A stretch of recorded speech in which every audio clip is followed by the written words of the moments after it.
अनमोल मोती कार्यक्रम में आपका स्वागत है। ओम शांति। नया वर्ष शुरू हो चुका है। जब भी नया वर्ष आता है तो व्यक्ति सोचता है कि मुझे क्या करना है। हर मनुष्य सोचता है नए वर्ष के उसकी बहुत उम्मीदें होती हैं कि नए वर्ष में कुछ नया हो, जो पुराना वर्ष बीता उसमें जो कुछ नहीं हो पाया वह नए वर्ष में हो।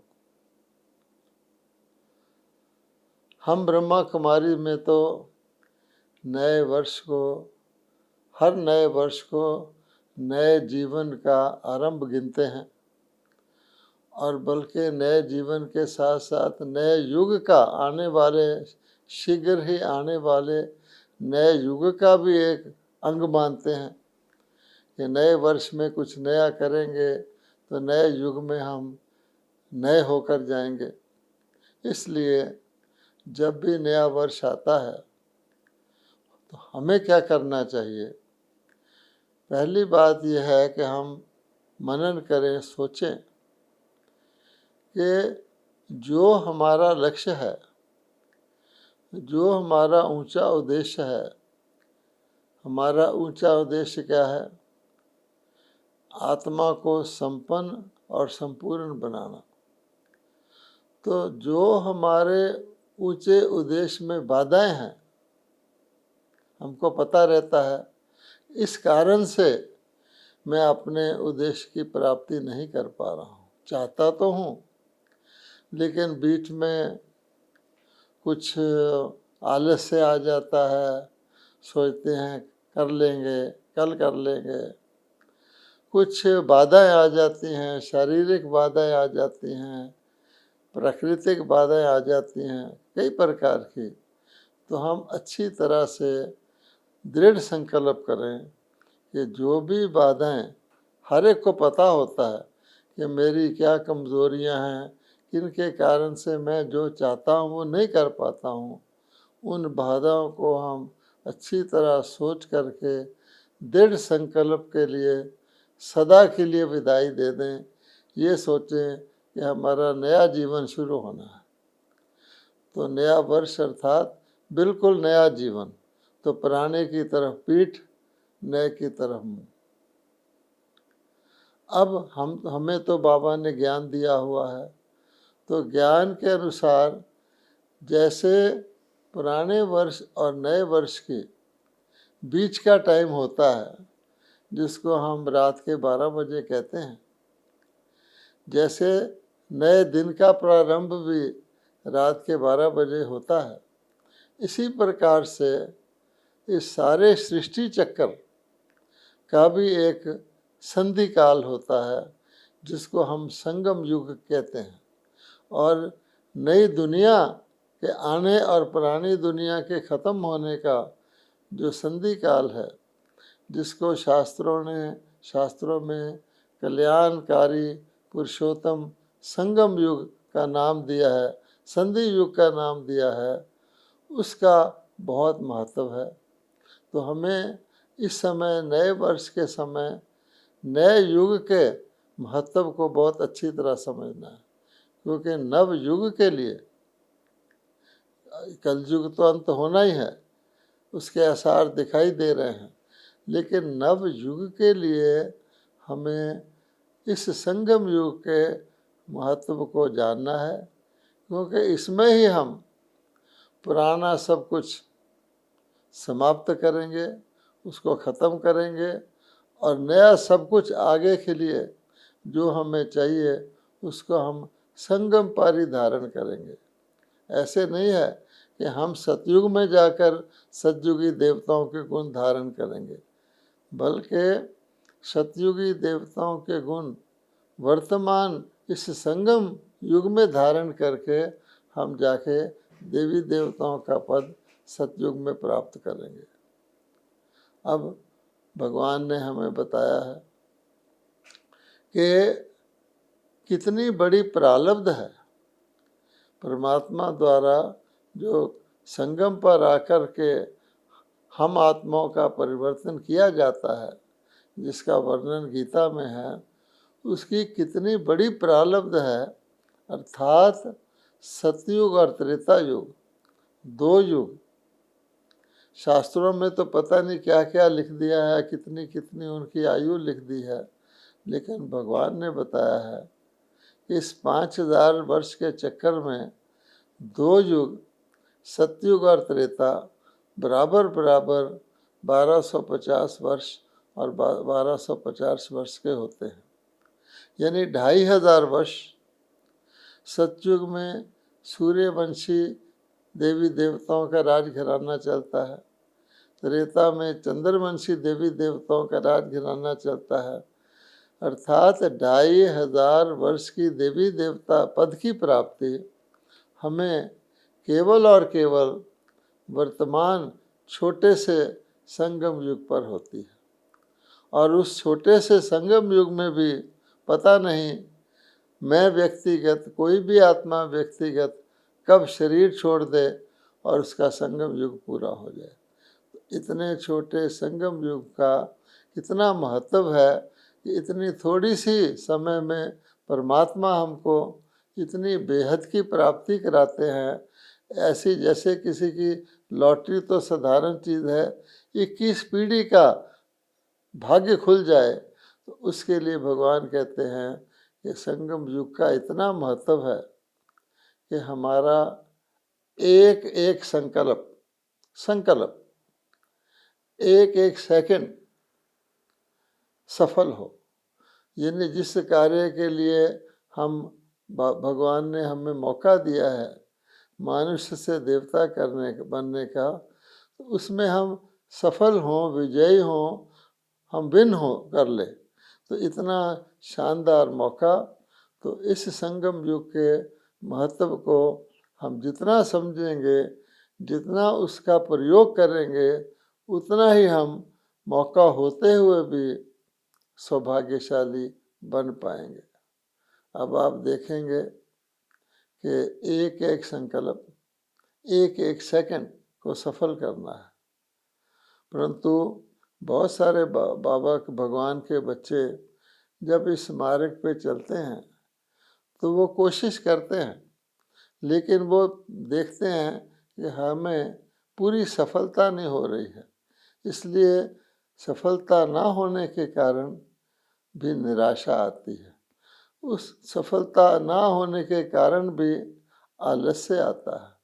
और देखा जाए तो क्रोध का भी मूल कारण यही होता है कि व्यक्ति को जब सफलता नहीं मिलती तो वो चिड़चिड़ापन उसके अंदर आ जाता है और अंदर अंदर ही उसके क्रोध की उत्पत्ति होती है कि मैं चाहता तो ये हूँ लेकिन मैं बन नहीं पा रहा हूँ। इसके लिए भगवान ने कहा है, इस कारण से पुरुषार्थ ढीला हो जाता है, अधूरा होता है, ऐसे लगता है कि बहुत मेहनत की बात है। तो इस समय पर जबकि हम नए वर्ष में हैं, नए युग की ओर जाने ही वाले हैं, तो हमें भगवान की क्या शिक्षा मिलती है। भगवान कहते हैं कि अगर गौर करेंगे तो संगम युग मेहनत का युग नहीं है, बल्कि ये मौजों का युग है। क्यों मौजों का युग है? कि इसी युग में आत्माओं का परमात्मा से मिलन होता है। इसी युग में परमात्मा अपना परम धाम छोड़कर धरती पर आते हैं और हम आत्माओं से मिलते हैं। तो परमात्मा, परम पिता परमात्मा से मिलन की मौज, जिनको हम 2 युगों से खोजते रहे, याद करते रहे, पुकारते रहे, भटकते रहे, उनसे मिलन की मौज और उनके द्वारा स्वयं हमें देवता बनाने की मौज, मनुष्य से देवता बनाने की मौज, हमें गीता ज्ञान सुनाने की मौज, इससे बड़ी मौज क्या हो सकती है। क्योंकि संगम पर ही, केवल इस छोटे से युग में ही हम परमात्मा के दिल तखत नशीन हो सकते हैं। हम तो कहते रहे भगवान हमारे घट घट में बैठा है, भगवान कहते हैं संगम पर मैं तुम्हें अपने दिल का तख्त देता हूँ बिठाने के लिए, तो जो परमात्मा के दिल तख्त पर आ जाए उसका कैसा भाग्य।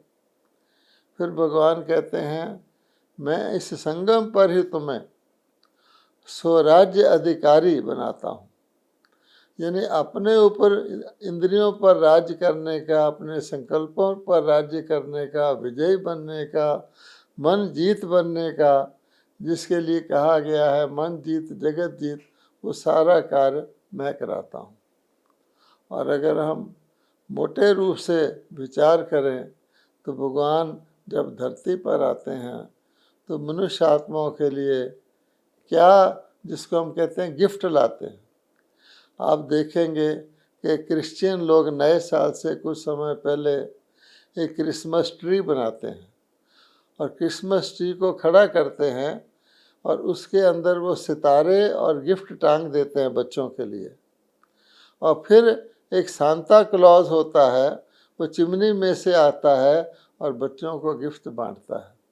वास्तव में ये भी इस संगम का यादगार है, क्योंकि भगवान ने गिफ्ट लाए थे उसकी यादगार में ये मनाते हैं। चिमनी अर्थात जिसमें आग जलाई जाती है, उसमें काला कोयले की चिमनी होती है, उसको कलयुग का प्रतीक कहते हैं। सांता क्लॉज कोई और नहीं है, परमात्मा शिव ही ब्रह्मा बाबा के तन में आकर के, बूढ़े तन में आकर के वो ये गिफ्ट लाते हैं। और इसीलिए सांता क्लॉज के दो रंग होते हैं, एक तो लाल रंग होता है और एक सफ़ेद रंग होता है। लाल रंग परम धाम में रहने वाले निराकार शिव परमात्मा का है। हम जानते हैं परम धाम का भी रंग लाल है, उसमें रहने वाली हम आत्माओं का भी रंग लाल है, परमात्मा का भी रंग लाल है परमात्मा के स्वरूप में। फिर जब वो ब्रह्मा के तन में आते हैं तो ब्रह्मा को सफ़ेद वस्त्रधारी ब्राह्मण के रूप में दिखाया जाता है। उसकी सफ़ेद दाढ़ी जो है वो ओल्ड एज यानी बुजुर्ग के प्रतीक है।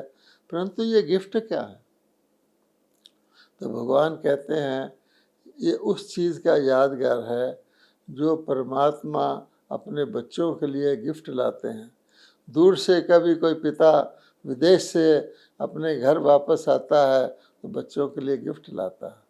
परमात्मा तो परम धाम से आते हैं, परलोक से आते हैं हमारे परम पिता, तो वो कहते हैं कि मैं धरती पर आपके लिए हथेली पर बहिश्त लाया हूँ, यानी स्वर्णिम दुनिया की गिफ्ट संगम युग पर ही आकर के अपने बच्चों को देता हूँ।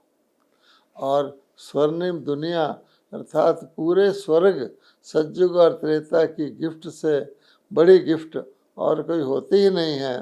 तो बड़े से बड़ा परमात्मा बड़े से बड़ी गिफ्ट अपने बच्चों को लिए लाता है। इसलिए संगम युग बहुत बहुत बहुत अमूल्य युग है और श्रेष्ठ युग है।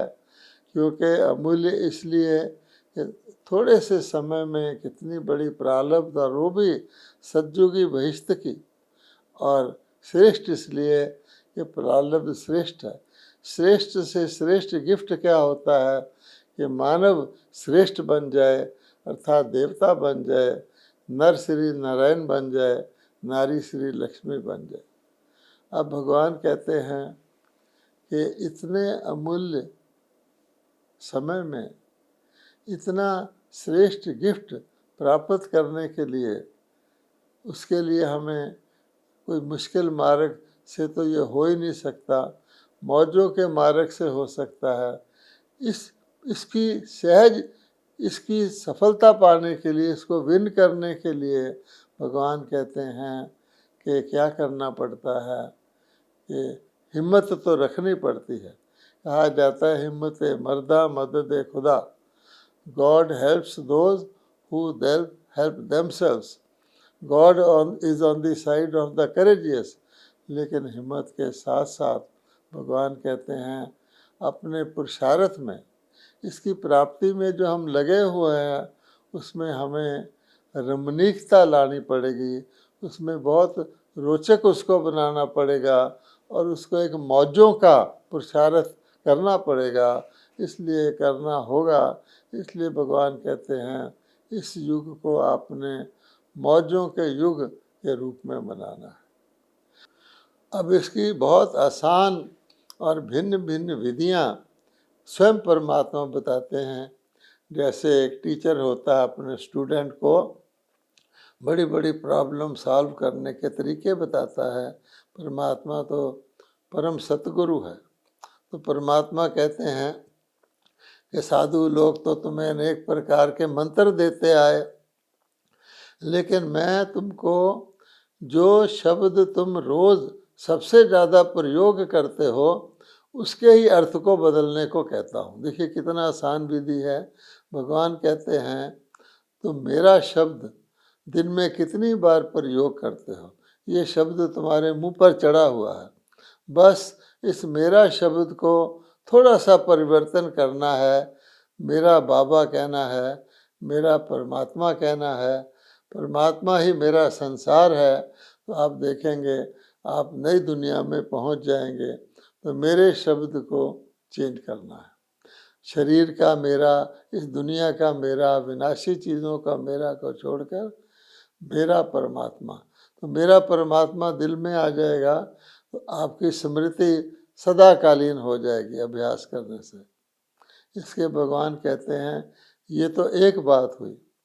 दूसरी बात कि परमात्मा ने हमें अनेक स्वमान स्मृति में लाए हैं। भगवान ने बताया है हम सो सोहम, कि तुम आज जो कलयुगी मानव व्यक्ति मनुष्य बन गए हो, तुम ही सतयुग में श्रेष्ठ देवता थे। और सतयुग परम सुख की दुनिया थी, वहाँ दुख का नाम निशान नहीं था। इसलिए भगवान ने हमको मास्टर त्रिकालदर्शी, मास्टर सर्वशक्तिवान, मास्टर त्रिलोकीनाथ, मास्टर जगत नियंता, यानी दिल भगवान का दिल तख्त नशीन, अनेक हमको वरदान दिए हुए हैं। तो भगवान कहते हैं अपने उन सोमान की सीट पर सेट हो जाओ। तो जब सोमान की सीट पर सेट हो गए, हम पद्मा पदम भाग्यशाली परमात्मा की संतान हैं, जिनको परमात्मा ने चुना है परिवर्तन के लिए। सोमान की सीट पर सेट होने से भी व्यक्ति के अंदर रमणीकता आती है। जैसे कोई व्यक्ति महाराजा हो और उसको भूल चुका हो, लेकिन उसको पुनः स्मृति दिलाई जाए, अरे तुम तो महाराजा हो, ताजधारी हो, तख्त नशीन हो, तिलकधारी हो, तो इसलिए रमणीकता आ जाती है। जैसे मैं कहने से आई थी। और भगवान कहते हैं स्मृति शॉर्ट लिव्ड होती है। इस स्मृति को अनुभव में लाना है कि हम इस संगम युग पर परमपिता परमात्मा की अलौकिक संतान हैं। हम भगवान के स्टूडेंट्स हैं। परमात्मा हमको आकर गीता ज्ञान दे रहे हैं। परमात्मा हमको संपन्न बना के इस शरीर से छुड़ाकर परम धाम में ले जाएंगे, वापस अपने घर में, और फिर सतयुग में भेज देंगे। तो इस प्रकार के समान को सामने रखना है। फिर भगवान कहते हैं कि आप बच्चों को, हम सब को अपने जीवन में कोई ना कोई अलौकिक, कोई ना कोई सुखद अनुभव हुआ है जब हमने अति इंद्रिय सुख की अनुभूति की है। तो भगवान कहते हैं कि अपने जीवन में हमारे जीवन में अनेक ऐसे अनुभव हुए हैं जब हम अति खुश थे, जब हम विदेही थे, मलाई मस्ती में झूम रहे थे, इस दुनिया की सुध बुध नहीं थी। तो भगवान कहते हैं कि अपने मन बुद्धि को किसी भी अनुभव की सीट पर सेट कर लो। इससे क्या होगा कि जब हम अनुभव की सीट पर सेट कर लेते कि वाह फलां दिन हम योग में बैठे थे, हम बिल्कुल अशरीरी हो गए, हम सूक्ष्म लोक की सैर कर रहे थे, भगवान ने हमें परम धाम दिखाया। तो भगवान कहते हैं इस ऐसा सेट करने से हमारा जो संकल्प है और जो कर्म है उसके बीच में जो हमारा अंतर है, यानी सोचने और करने में, क्योंकि रोज़ हम अच्छा अच्छा सोचते हैं, करने के अंदर फ़र्क पड़ जाता है, उसमें जो अंतर है वो समाप्त हो जाएगा। क्योंकि हम अपने समान की, किसी न किसी समान की अनुभव की अनुभूति में होंगे। आप यूँ भी देखिए, वर्तमान समय अब हम बैठे हैं, हम जिस चीज़ की पुराने अनुभव को याद करेंगे उसमें खो जाएंगे, वैसे ही हमें अनुभूति होती है। फिर भगवान कहते हैं एक बात याद रखो कि सहज बात ही सदा रह सकती है, मुश्किल बात आप सदा नहीं कर सकते हैं। इसलिए पुरुषार्थ हमारा ऐसा होना चाहिए, रास्ता ऐसा अपनाना चाहिए जो सहज हो, लेकिन सहज के साथ श्रेष्ठ भी हो। कई बारी हम सहज इसलिए गिन लेते हैं कि हम अलबेलेपन में कि वाह बहुत मौज है, हम कुछ भी नहीं कर रहे, उसको केयरलेस कहते हैं। तो भगवान कहते हैं सहज का ये मतलब नहीं है, लेकिन श्रेष्ठ लक्ष्य को रखते हुए उस रास्ते को सहज बताएं, जिसके लिए भगवान हमें युक्तियां बता रहे हैं। इसलिए अगर हम केयरफुल होंगे तभी हम केयर फ्री होंगे कि सचमुच हम अनंत की अनुभूति कर रहे हैं।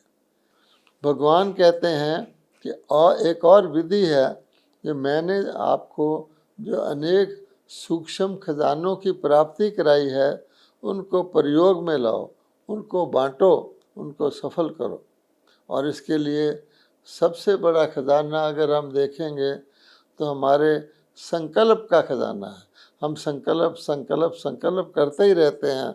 इस खजाने को प्रयोग करो कि अपने संकल्प को हम सदा श्रेष्ठ रखें और शुद्ध रखें। इसलिए ये बात ध्यान में रखें कि हमारे संकल्प में क्या आए, परमात्म चिंतन आए, सतयुग आए, अपने लिए शुभ सोचें, दूसरों के लिए भी शुभ सोचें।